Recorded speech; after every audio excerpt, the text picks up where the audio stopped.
두 번째 영상입니다. 자, 이제 영국의 사회복지 정책인데요. 37쪽입니다.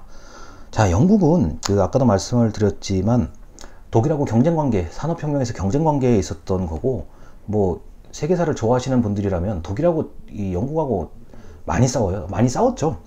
자, 그래서 이 영국은 특히나 사회복지의 개념이 이제 엘리자베스 여왕 때 구빈법을 만들면서 이제 흐름은 있어요. 흐름은 있는데 우리가 지금 생각하는 그런 사회복지가 나타난 거는 사실 세계 1, 2차 대전이 끝난 다음입니다. 지난번 영상에서 말씀을 드린 것 같은데 이게 이제 뭔가를 이제 영국도 뭐 세계 1, 2차 대전을 겪으면서 사람들이 많이 이제 참전하고 죽거나 다친 사람들이 많아가지고 일단 공공의료, 무상의료의 개념을 도입을 하죠. 그래서 다치고 온 사람들에 대한 치료가 굉장히 급급했던 거예요. 그리고 자, 당시에는 이제 결혼을 굉장히 일찍 하고 이제 출산도 이제 많이 했던 그런 시기다 보니까 만약에 남자가 전쟁에 나가서 죽으면 살 길이 막막해지는 거예요. 그래서 영국의 뭐 다른 수업 시간에도 배우셨을 것 같은데 베버리지 보고서가 나오면서 영국 국민이라면 자, 최소한 이상은 국가가 해줘야 된다라고 주장을 하기 시작하죠. 그게 이제 그 유명한 이제 베버리지라는 사람의 보고서인데, 자, 그렇게 이제 시민 복지를 중시하게 됩니다. 자, 어디냐면은 37쪽의 세 번째 문단입니다. 중간에. 자, 독일이 계급과 노동을 중요하게 생각한 것, 강조한 것과 다르게 영국은 시민복지, 사회복지를 중시한다. 자, 뭐 예를 들어 영국의 탁월한 사회정책학자 마셜이라는 사람이 있습니다. 자, 이 마셜이라는 사람도 굉장히 유명한 철학자예요. 사실 철학자입니다. 자, 이 사람이 이제 얘기하기를, 이게 노동자가 들고 일어나지 못하게 위에서 누르는 통제는 이제 복지가 아니다라고 이제 얘기를 해요. 그래서 그 사람들이 살 수 있게 뭔가 옆에서 좀 지원해주는 일종의 서비스가 복지라고 얘기를 하죠. 뭐 마셜을 비롯해서 베버러지라는 사람도 있고, 그 다음에 사회복지 뭐 행정론이나 이런 데 보면 아마 티트머스, 이 책에도 나와요. 37쪽의 위에서 네 번째 문단에 뭐 티트머스라는 이 또 학자가 또 아주 이런 쪽에 밝은 사람이죠. 그래서 이 본인이 봤을 때, 티트머스라는 학자가 봤을 때는 이게 그냥 돈만 주고 뭐 의료 서비스 해주고 집을 좀 해주고 이것만 가지고는 안 된다. 자, 비경제적인 목적, 자, 반드시 현금이나 현물이 아니라고 하는 비경제적인 목적도 사회복지에 포함을 해야 된다고 얘기를 합니다. 예, 당시에는 이런 주장이 그냥 획기적인 주장이라고 봐요. 이게 지금 100년 전 얘기인데요, 제가 볼 때는요. 그리고 짧게 봐도 이게 70년 전에 자, 뭔가를 주는 것만이 복지가 아니다라는 생각을 가지기 시작하죠. 그래서 자, 우리 강의 자료 2번에 보시면은 시해, 자, 시해라는 거는 나눠준다는 거예요. 불쌍하니까 너 이거 가져가, 이게 시해예요. 자, 그 다음 재분배라는 단어가 나옵니다. 자, 흔히 말해서 소득과 이런 것들이 높은 사람에게 조금 더 세금을 걷어서, 자, 그렇지 않은 사람들에게 재분배한다는 거죠. 자, 재분배는 좀 잘 사는 사람들의 무언가를 자, 국가가 자, 받아서 그렇지 않은 사람한테 주는 것을 재분배라고 얘기를 하는 거고, 분배, 재라는 단어 빼고요. 분배라는 거는 그냥 나눠주는 거예요. 자, 그래서 이 사회복지의 성격을 시해, 불쌍해서 돌봐야 되니까 하는 그 시해, 재분배, 그 다음에 경제 더하기 비경제적 목적. 자, 여러분, 비경제적 목적의 대표적인 게 상담심리예요. 아, 내가 우리 당신의 의식, 마음, 이런 거를 좀 돌봐드리겠다, 이런 개념이죠. 자, 그리고 시스템. 자, 시스템은 다른 말로 전달 체계죠. 그럼 어떻게 할 건데? 자, 영국도 이제 4개의 지방으로 나누잖아요. 스코틀랜드, 잉글랜드, 웨일즈, 그 다음에 아일랜드잖아요. 불과 몇 년 전에 스코틀랜드가 독립을 한다고 했을 때 가까스로 독립을 안 하고 그냥 현재처럼 잘 지내자. 아주 영국의 어떤 문화를 단적으로 보여주는 건데, 달라요. 벌써 내 지역이 성격들이 다르고, 나름대로 영국도 귀족들이 엄청나게 오랫동안 지배를 해온 나라라 가지고 개성이 강해요.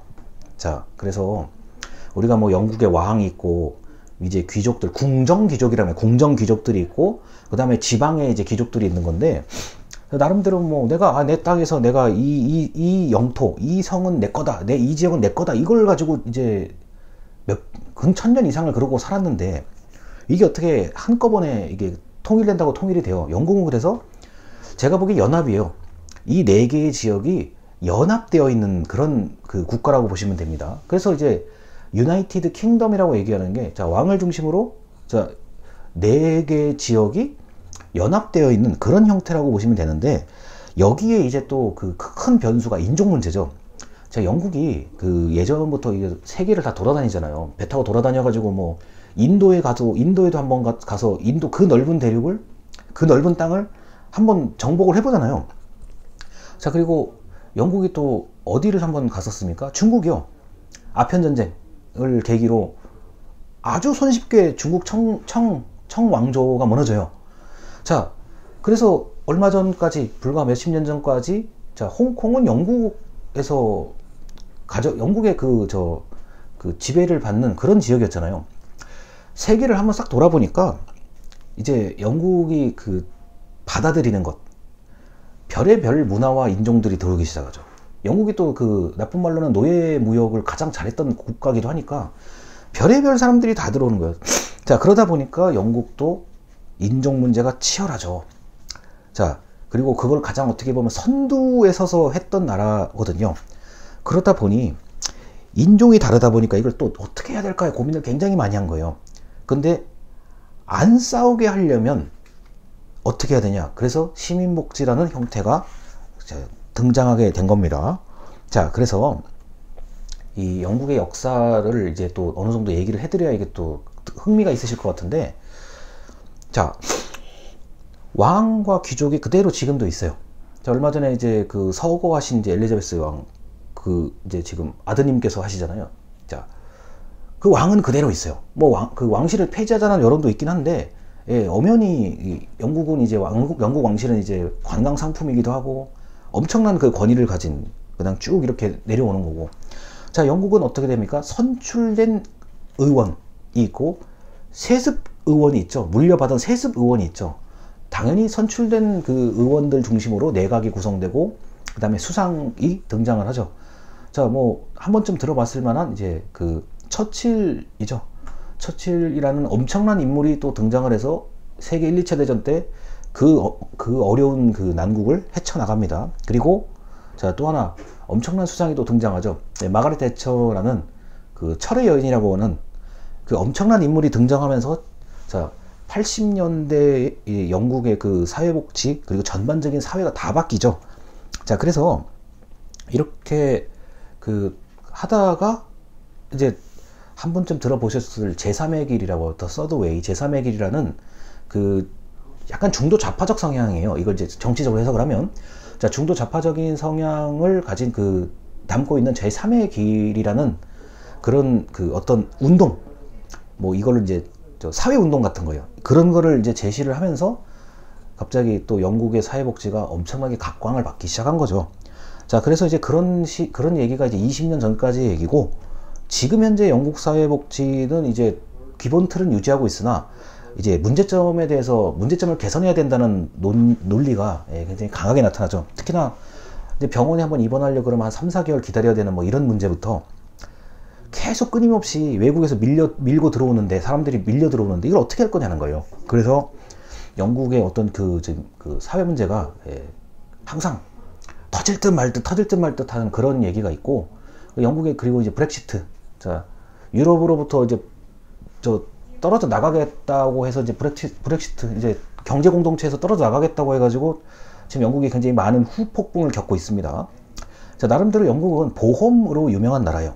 그러니까 우리가 여러 번 보험료 매달 내듯이 저도 마찬가지지만, 자, 보험 회사가 아주 유명한 국가들이 영국이고, 그 다음에 이제 보험회사를 보험해주는 이른바 재보험은 영국의 런던을 중심으로 전 세계를 다 이렇게 잡고 있습니다. 아직까지도요.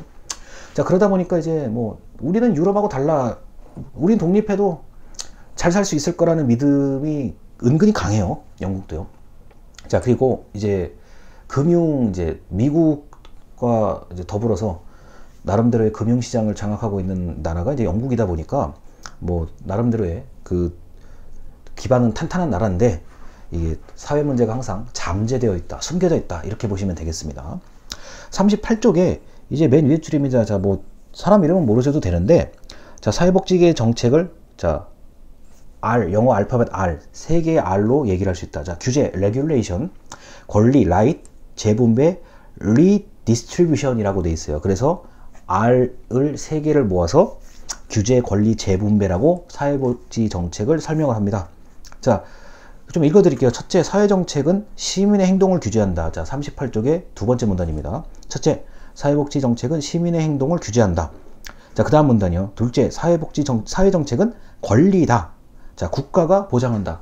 최소한 영국 국민이라면 이 정도 이상은 해준다라는 거. 자, 셋째, 재분배 기능을 한다. 이렇게 돼 있죠. 그래서 그 영국의 사회복지는 그 굉장히 폭넓은 사회 서비스, 그 전 분야에 대해서 그래도 영국 국민한테 뭐라도 해줘야 된다는 생각이 좀 강해가지고 규제, 권리, 재분배에 관련된 각각의 사회 서비스들이 많아요. 그리고 영국은 그 우리나라하고 좀 다른 게 그 기관들이 많아요. 그러니까 센터, 요새 말로 센터, 무슨 센터라고 많이 있잖아요, 대한민국이요. 그런 것처럼 센터들이 촘촘해요.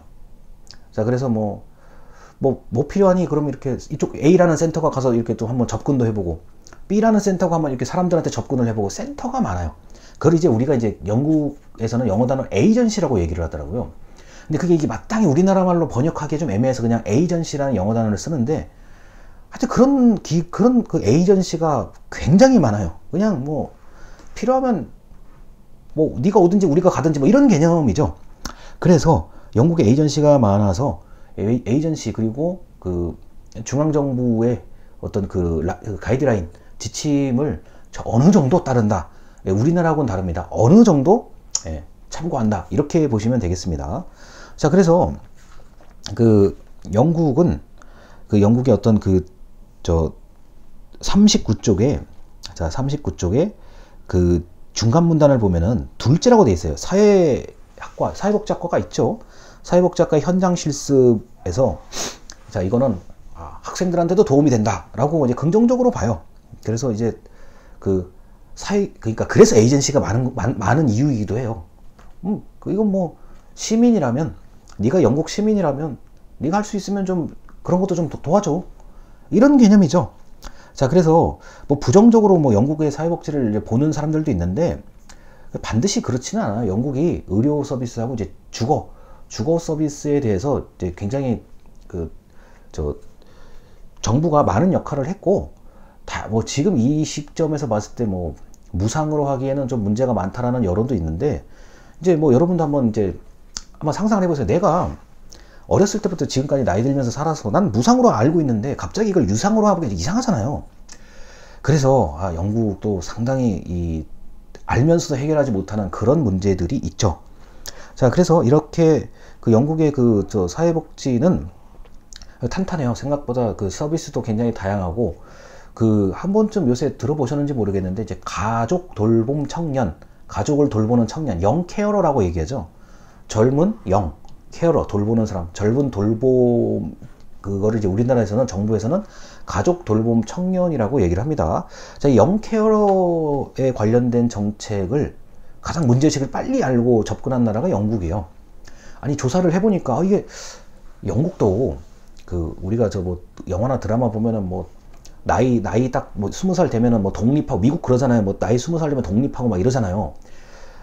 그런 가정들도 있는데 아니더라고요. 저도 이거를 굉장히 예전에 그냥 텔레비에서 그래 미국은 영국은 뭐 이런 서양의 국가들은 나이 되면은 자녀가 독립하고 뭐 엄마 아빠가 뭐 애를 내쫓는다 이렇게 알고 있었는데 그게 아니더라고요. 그런 집도 있고 아닌 집도 있어요. 제가 볼 때는요. 그리고 영국의 나름 그래도 내가 귀족 계층이다. 내가 그래도 도시, 내가 그래 런던이라는 도시에 좀 산다 하는 이런 가정들 같은 경우는 굉장히 보수적이에요. 가정교육부터 굉장히 보수적이에요. 그래서 그러니까 우리나라처럼 뭐 효도를 하고 뭐 부양을 하고 이런 것까지는 아닐 수 있는데 그래도 그 부모에 대한 그 역할, 부모를 좀 뭘 어떻게 모셔야 된다는 역할 강합니다. 영국이 상당히 보수적이에요. 그 언어 발음부터가 달라요. 발음부터가 달라서 이 발음을 쓰면 뭐 어느 지방에 어느 대학도 다니고 뭐 이 가문에 뭐 쓰는 그런 그 악센트 억양 같은 게 있어서 만만하지 않습니다. 그래서 이 영국에도 이제 영케어로 이제 해당되는 그 청년들이 많다는 것을 발견을 하고 적극적으로 정부가 이제 실태 조사도 하고 도와주기도 하고, 그다음에 영케어로 모여가지고 서로 이제 그 좀 입장을 좀 나누는 그런 이제 자조 모임 같은 것도 있고, 이게 만만치가 않습니다. 자, 그래서 영국의 어떤 사회복지 정책 지금 최신 것까지를 제가 다 얘기를 해드린 거예요. 자, 이렇게 해서 이제 오늘 두 번째 영상을 마치도록 하겠습니다. 자, 감사합니다.